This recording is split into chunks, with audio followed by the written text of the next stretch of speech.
Bihar police driver new भर्ती 2025 के लिए आज एक न्यू सेट लेके आए हुए हैं, जो कि सेट नंबर 1 आने वाला है।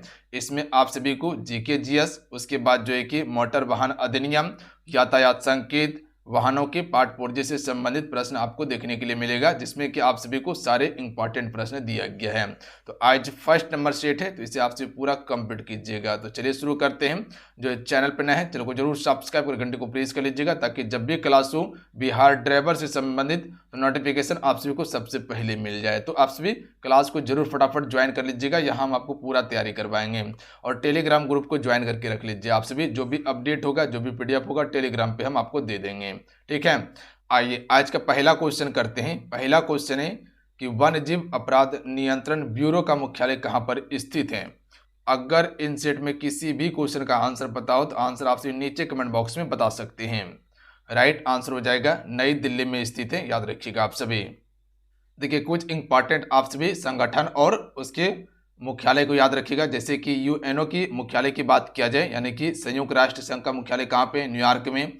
WHO जिसे हम सभी विश्व स्वास्थ्य संगठन कहते हैं, इसका मुख्यालय कहाँ पे, जेनेवा में। IMF जिसे अंतर्राष्ट्रीय मुद्रा कोष कहा जाता है, इसका मुख्यालय कहाँ पे, वाशिंगटन DC अमेरिका।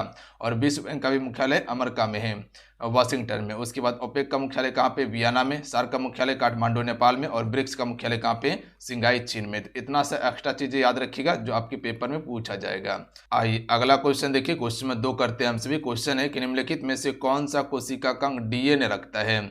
चलिए क्वेश्चन में 2 का राइट आंसर कीजिएगा आप सभी। तो राइट आंसर हो जाएगा ऑप्शन नंबर डी, माइटोकॉन्ड्रिया। याद रखिएगा आप सभी, माइटोकॉन्ड्रिया जो है DNA रखता है। माइटोकॉन्ड्रिया को हम सभी क्या कहते हैं, कोशिका का पावर हाउस कहते हैं। और ये ATP के रूप में ऊर्जा को संग्रहित करके रखता है, याद रखिएगा आप सभी। देखिए लाइसोसोम को आत्महत्या की थैली कहा जाता है। और राइबोसोम का कार्य क्या होता है, प्रोटीन का संश्लेषण करता है। तो ये 2 से 3 फैक्ट याद रखिएगा। आइए अगला क्वेश्चन देखिएगा। निम्नलिखित भारतीय राज्यों में से किस राज्य से होकर कर्क रेखा नहीं गुजरती है। चलिए क्वेश्चन नंबर 3 का आंसर कीजिएगा आप सभी। तो इस क्वेश्चन का राइट आंसर क्या होगा। देखिए कर्क रेखा की बात किया जाए तो ये भारत के 8 राज्यों से होकर गुजरने वाली रेखा है। और ये 23.5 डिग्री उत्तरी अक्षांश रेखा है, याद रखिएगा आप सभी। जैसे पृथ्वी का अगर ग्लोब बनाइएगा तो ये क्या है आपका, ये आपका 0 डिग्री अक्षांश या विषुवत रेखा या भूमध्य रेखा, ये आपका कर्क रेखा है, याद रखिएगा। कर्क रेखा ये आपका 23.5 डिग्री उत्तरी अक्षांश रेखा है। और ये आपका क्या है, ये आपका मकर रेखा है, ये मकर रेखा है। और ये 23.5 डिग्री दक्षिणी अक्षांश रेखा है। तो ये भारत के 8 राज्यों से गुजरात, राजस्थान, मध्य प्रदेश, छत्तीसगढ़, झारखंड, उसके बाद पश्चिम बंगाल, त्रिपुरा और मिजोरम से होकर गुजरती है। तो नहीं गुजरती उत्तर प्रदेश। तो ऑप्शन नंबर क्या हो जाएगा, ए राइट आंसर हो जाएगा। देखिए ना उत्तर प्रदेश से, ना बिहार से, ना पंजाब से, ना हरियाणा से, ना दिल्ली से, ना उड़ीसा से, ना आंध्र प्रदेश, ना महाराष्ट्र से होकर कर्क रेखा गुजरती है। जबकि कहाँ से गुजरती है, 8 राज्यों से। 8 राज्यों का नाम बताएं, ये सभी हो जाएगा। देखिए आपसे बताना चाहते हैं बिहार पुलिस ड्राइवर न्यू भर्ती 2025 के लिए न्यू कोर्सेस लॉन्च कर दिया गया एप्लीकेशन पे। तो जो भी बच्चा तैयारी करना चाहते हैं बेसिक से, तो जाइए तैयारी करना शुरू कर दीजिए। इसमें हम आपको ऑल सब्जेक्ट का तैयारी करवाएंगे। सफलता बैच के नाम से इस कोर्स को लॉन्च किया गया है। तो देखिए इसमें आप सभी को टॉपिक वाइज क्लासेस मिलेगा, ऑल सब्जेक्ट का ई बुक दिया जाएगा, इंपॉर्टेंट नोट्स, इंपॉर्टेंट पीडीएफ, उसके बाद टेस्ट सीरीज दिया जाएगा, ताकि आप सभी अपना तैयारी को जान सकिएगा किस लेवल का तैयारी हुआ है। तो 100% सफलता पाना चाहते हैं तो आज ही फटाफट कोर्स को ज्वाइन कर लीजिए। ज्वाइन कैसे करना है, एप्लीकेशन का लिंक डिस्क्रिप्शन में और कमेंट बॉक्स में पिन कर दिए, जहां हम आपको मिनिमम फी में तैयारी करवाने वाले हैं। देखिए जब यहां पर आप सभी टाइटल पे क्लिक कीजिएगा तो एक बॉक्स ओपन होगा, उसी बॉक्स में आपको लिंक मिल जाएगा, अन्यथा कमेंट बॉक्स में पिन कर दिए हैं जहां से कमेंट करते, तो वहां से भी जाके एप्लीकेशन को डाउनलोड करके ज्वाइन कर लीजिएगा। तो जाइए आप सभी ज्वाइन कीजिए और तैयारी करना शुरू कीजिए। चलिए अगला क्वेश्चन है कि दक्षिण पश्चिम मानसून निम्नलिखित में से किस प्रदेश में सबसे पहले प्रवेश करती है। देखिए अगर दक्षिण पश्चिम मानसून की बात किया जाए तो ये वाला क्षेत्र क्या है आपका, ये दक्षिणी पश्चिमी हिस्सा है। तो यहाँ से सबसे पहले मानसून प्रवेश करती है और ये पूरे भारत में वर्षा करवाती है। तो राइट आंसर हो जाएगा केरल, क्योंकि दक्षिण में यहाँ पर केरल आपको देखने के लिए मिलता है। यहाँ पर ये वाला जो पार्ट है ये केरल का है, तो यहाँ सबसे पहले वर्षा होगा। तो option number D right answer होगा। लौटती मानसून में वर्षा कहाँ पे होता है, तमिलनाडु में। अगला है 5 नंबर, रसायन उद्योग में कौन सा तेजाब मूल रसायन माना जाता है।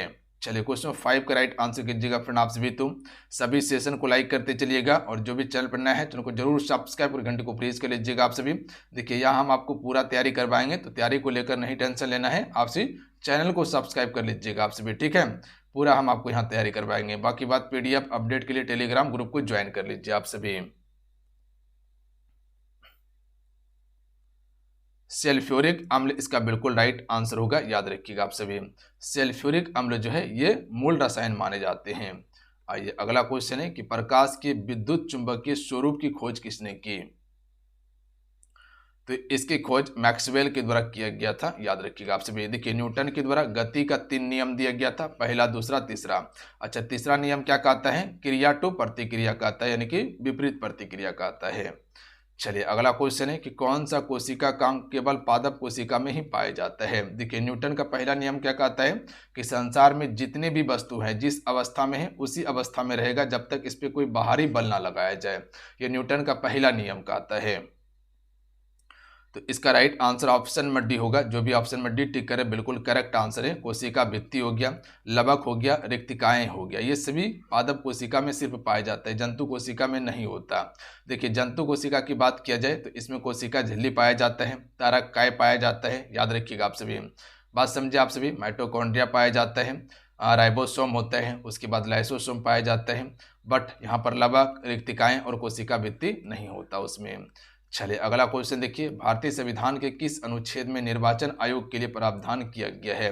निर्वाचन आयोग की बात किया जाए यानी कि चुनाव आयोग की यहाँ पर बात किया गया है, इलेक्शन कमीशन के बारे में। तो राइट आंसर क्या हो जाएगा? ऑप्शन नंबर बी, याद रखिएगा 324 में। देखिए अगर सर्वोच्च न्यायालय की बात किया जाए तो इसका उल्लेख 124 में किया गया है, याद रखिएगा आप सभी। 124 जो है ये आपका सर्वोच्च न्यायालय से संबंधित है। देखिए अनुच्छेद 52 क्या कहता है कि भारत में एक राष्ट्रपति होगा। अनुच्छेद 53 में राष्ट्रपति का कार्य और शक्ति की चर्चा किया गया है। चलिए अगला क्वेश्चन देखिए फ्रेंड आपसे, क्वेश्चन नंबर 9 है कि मोहनजोदाड़ो कहाँ स्थित है? राइट आंसर हो जाएगा सिंध प्रांत। ये आपका कहाँ पे है? पाकिस्तान में है, याद रखिएगा आप सभी। गुजरात में क्या है? लोथल है, याद रखिएगा आप सभी। लोथल, लोथल कहाँ पे? गुजरात में है, जो सिंधु घाटी सभ्यता का बंदरगाह था। देखिए मोहनजोदाड़ो का खोज 1922 में राखाल दास बनर्जी के द्वारा किया गया था। वही हड़प्पा की बात किया जाए तो 1921 में खोजा था दयाराम साहनी ने। चलिए आइए अगला क्वेश्चन देखिए फ्रेंड आप सभी, यूनेस्को के द्वारा मानव एवं जैव मंडल कार्यक्रम की शुरुआत किस वर्ष की गई थी? तो ये आपका 1971 में। कब की गई थी? 1971 में मानव एवं जैव मंडल विकास कार्यक्रम की शुरुआत हुई थी। चलिए अब आप सभी से हम एक क्वेश्चन पूछेंगे, बताइएगा कि यूनेस्को की स्थापना कब हुआ था? सभी से आंसर हम नीचे कमेंट बॉक्स में चाहेंगे, तो देखते हैं किसको किसको पता है, नीचे कमेंट करके बताइएगा। चलिए अगला क्वेश्चन है कि कवकों की कोशिका भित्ति किसकी बनी होती है? देखिए कवक की कोशिका भित्ति काइटिन एवं हेमिसेलुलोज की बनी होती है। देखिए काइटिन अगर ऑप्शन में दिया रहे तो काइटिन आपको टिक करना है, अगर साथ में हेमिसेलुलोज दिया रहे तो ये भी आपको टिक करना है। बात समझ गए? काइटिन एवं हेमिसेलुलोज की बनी होती है कवक की कोशिका भित्ति। बात समझे? कवक क्या है? एक आपका यानी कि फंगस है, याद रखिएगा।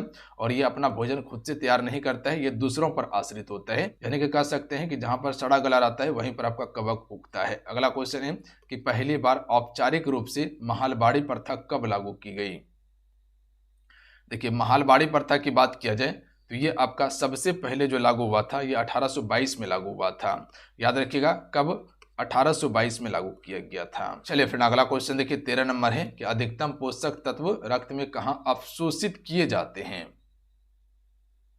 तो ये आपका छोटी आंत में। कहाँ किए जाते हैं? छोटी आंत में ज्यादातर अवशोषित होता है। बात समझे? छोटी आंत में होता है। छोटी आंत जो होता है ये सबसे लंबी होता है। बड़ी आंत मोटाई इसका ज़्यादा रहता है पर लंबाई इसका ज़्यादा नहीं होता है। बात समझे? चलिए अगला क्वेश्चन देखिए, क्वेश्चन नंबर 14 है कि भारत का नियंत्रक एवं महालेखा परीक्षक निम्नलिखित में से किस समिति के मित्र दार्शनिक एवं निर्देशक होते हैं? तो देखिए मित्र दार्शनिक एवं निर्देशक जो होते हैं ये किस समिति के होते हैं? लोक लेखा समिति के होते हैं। नियंत्रक एवं महालेखा परीक्षक यानी कि कैग के बारे में बात किया गया है। और इसका चर्चा किस आर्टिकल में है? तो आर्टिकल 148 में किया गया है, याद रखिएगा। आर्टिकल 148 में कैग के बारे में बताया गया है। चलिए अगला क्वेश्चन देखिए, किसी अवरोध की कोर से मुड़ना प्रकाश को क्या कहा जाता है या क्या कहलाता है? तो देखिए कोई भी प्रकाश है अगर अवरोध से अगर मुड़ रहा है तो इसे विवर्तन कहेंगे। अगर कहा जाए कि प्रकाश आया और चिकनी सतह पर टकराकर उसी दिशा में वापस चला गया तो इसे क्या कहते हैं? प्रकाश का परावर्तन कहते हैं, याद रखिएगा। आइए अगला प्रश्न देखिए 16 नंबर है, आंसर कीजिएगा कि वह कौन सी दो धातु है जो सिल्वर रंग की नहीं होती है। देखिए सिल्वर रंग की नहीं होती है, यहाँ पर गौर कीजिएगा आप सभी। सोडियम और मैग्नीशियम होती है, तांबा और सोना ये आपका सिल्वर रंग की नहीं होती, याद रखिएगा आप सभी। तो option number B right answer होगा। चलिए आगे अगला क्वेश्चन देखिए। अगला क्वेश्चन है कि हॉकी इंडिया लीग का प्रारंभ कब हुआ था। देखिए हॉकी इंडिया लीग का प्रारंभ हुआ था 2013 ईस्वी में। कब हुआ था? 2013 में हुआ था। अगला क्वेश्चन है कि निम्नलिखित में से किसके द्वारा भारत के नियंत्रक एवं महालेखा परीक्षक के पद का सृजन किया जाता है, यानी कि कैग के बारे में बताया गया है, जो अभी बताएं कि 148 में इसका चर्चा है। देखिए हॉकी में सबसे पहले स्वर्ण पदक जो जीता गया था 1928 के एम्स्टर्डम ओलंपिक में जीता गया था, याद रखिएगा आप सभी। तो इसका राइट आंसर होगा संविधान के द्वारा, याद रखिएगा आप सभी। जो भी चीज़ें अगर आर्टिकल में चर्चा है तो वो आपका संविधान के द्वारा ही मान्यता सब चीज़ को दिया गया है। बात समझ गए आप सभी। सर्वोच्च न्यायालय का पद जो है ये संविधान द्वारा ही सुरक्षित है। अगला है धोने का सोडा का रासायनिक सूत्र क्या होता है। इससे हम सभी सोडियम कार्बोनेट के नाम से जानते हैं, सोडियम कार्बोनेट के नाम से जानते हैं। और सूत्र क्या होता है, और इसका सूत्र क्या होता है Na2CO3 × 10H2O होता है। तो ऑप्शन में सी राइट आंसर होगा। चलिए आइए अगला क्वेश्चन है कि परमाणु बम का विकास किसने किया था।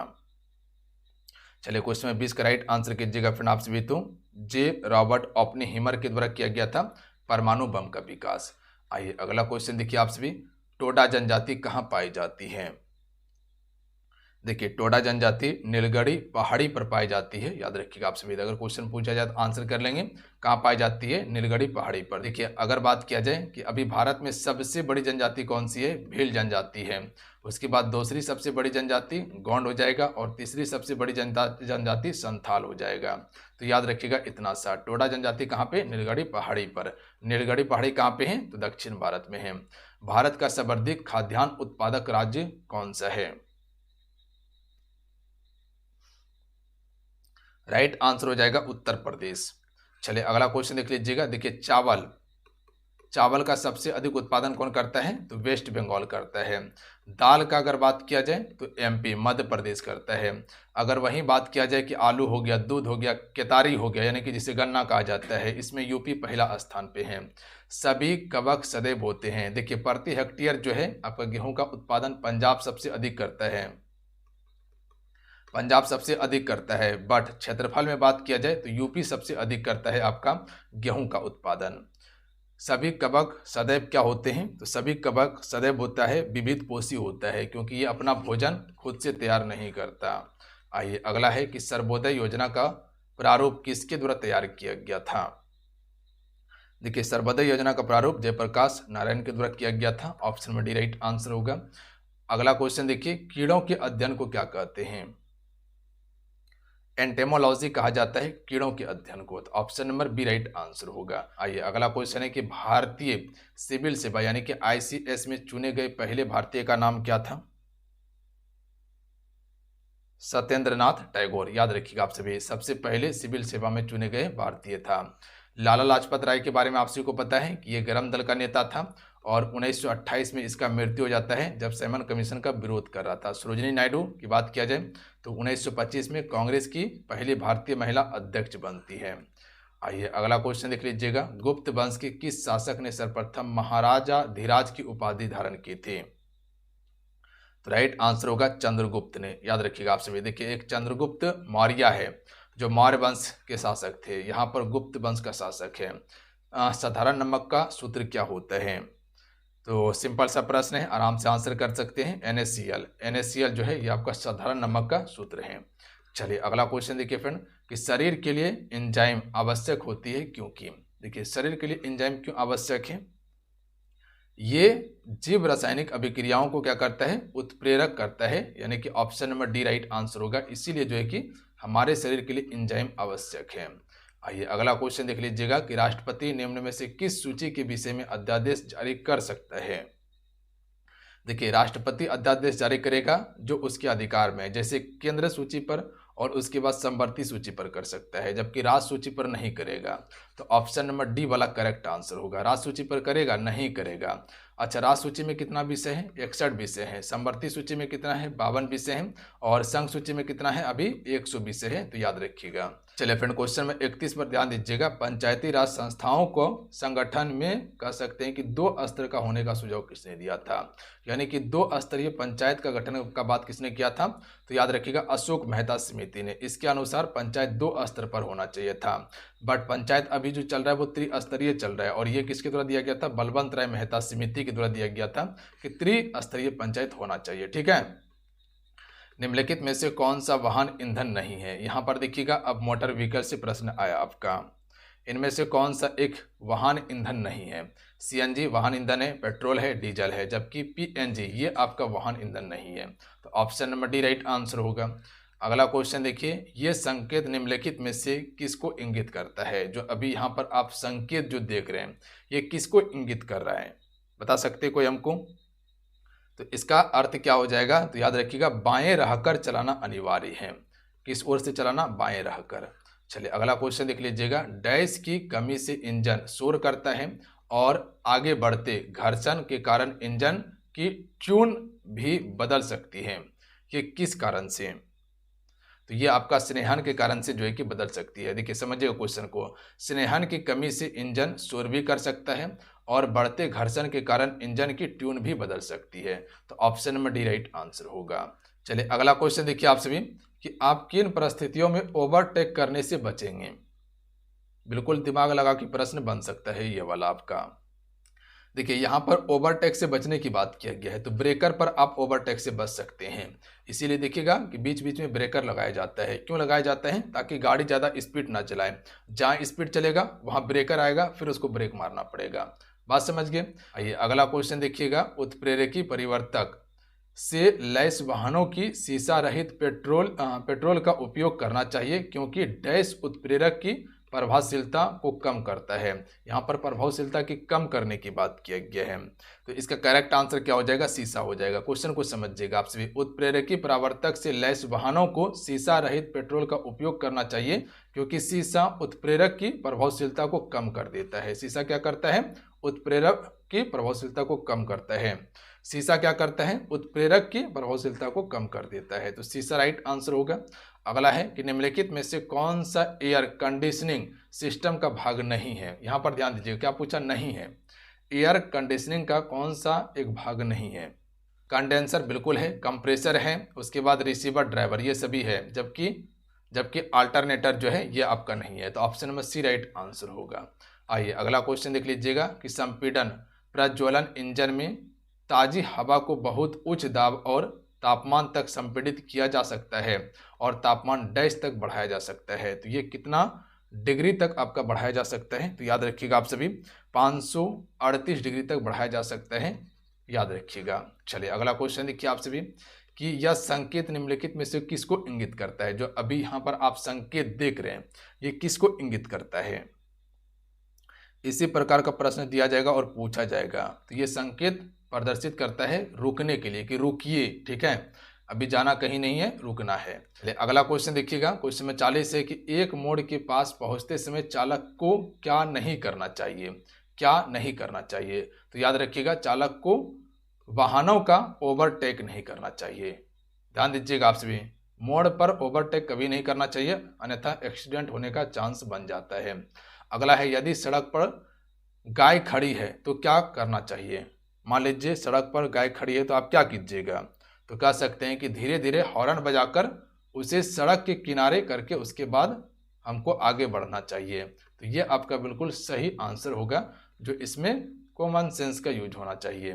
निम्नलिखित में से किस ब्रेक को सर्विस ब्रेक के रूप में जाना जाता है? अगर दिमाग आपके पास है तो आप सभी आराम से इस प्रश्न को हल कर लीजिएगा, दिक्कत नहीं होगा आप सभी को। इसमें दिमाग का ही खेला है। फुट ब्रेक, याद रखिएगा आप सभी, फुट ब्रेक इसका बिल्कुल करेक्ट आंसर हो जाएगा। चलिए अगला क्वेश्चन देखिए फ्रेंड, क्वेश्चन नंबर 43 है। चलिए अगला क्वेश्चन देखिएगा आपसे, क्वेश्चन नंबर आपका 43 है कि निम्नलिखित में से कौन सा एक आईसी इंजन के स्नेहन का कार्य नहीं है? देखिए यहाँ पर नहीं पूछा गया है, तो इनमें से आईसी इंजन के स्नेहन का कार्य कौन सा नहीं है? सबसे पहला ऑप्शन दिया हुआ है उपहरण प्रभाव प्रदान करने के लिए, ये बिल्कुल इसका काम है। दूसरा है गतिमान भागों की टूट फूट को कम करने के लिए, ये भी कार्य है। गतिमान भागों के बीच घर्षण को कम करने के लिए, ये भी है। जबकि कार में परफ्यूम की महक देने के लिए, ये कहे होगा। कोई मतलब नहीं है इस प्रश्न का, ये ऑप्शन का, ठीक है। ये काम नहीं होता है आपका आईसी इंजन का। बात समझ गए आप सभी। अगला है निम्नलिखित में से कौन सा आईसी इंजन के लिए ईंधन सप्लाई का घटक नहीं है। देखिए यहाँ पर नहीं पूछा गया है, इसी प्रकार का प्रश्न पूछा जाएगा और यहाँ पर आपको गौर करना है नहीं पे, अन्यथा प्रश्न गलती होने का प्रबल संभावना रहता है। तो अभी से ही आप सतर्क रहिएगा, ठीक है। एयर क्लीनिंग, ये आपका आईसी इंजन के लिए जो है कि ईंधन सप्लाई का घटक नहीं है, तो ऑप्शन में ए राइट आंसर होगा। बाकी बात ये सभी इसका घटक है। आइए अगला है निम्नलिखित सांकेतिक चिन्ह क्या दर्शाता है। जो यहाँ पर अभी संकेत दिख रहे हैं ये क्या दर्शा रहा है, तो बाईं मुड़ना अनिवार्य है, यही दर्शा रहा है। क्या दर्शा रहा है ये, बाईं ओर मुड़ना अनिवार्य है। चलिए अगला क्वेश्चन देखिए कि डैश इष्टतम प्रदर्शन प्राप्त और इंजन में शक्ति निर्गत अमितव्यतता को बढ़ाने के लिए एक आंतरिक दहन इंजन का समायोजन है।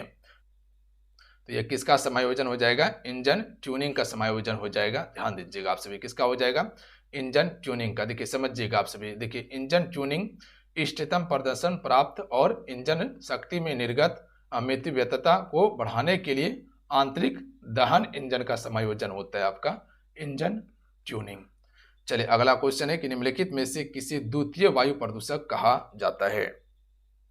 देखिए द्वितीय वायु प्रदूषक ओजोन को कहा जाता है, याद रखिएगा ओजोन को कहा जाता है। निम्नलिखित में से क्या धूप कोहरे के उत्पन्न होने का कारण है। देखिए धूप और कोहरा का उत्पन्न होने का कारण क्या है, तो राइट आंसर ऑप्शन में डी हो जाएगा, वाहनों से भस्मक और उत्सर्जन, ये दोनों के कारण जो है कि धूप और कोहरे उत्पन्न होता है।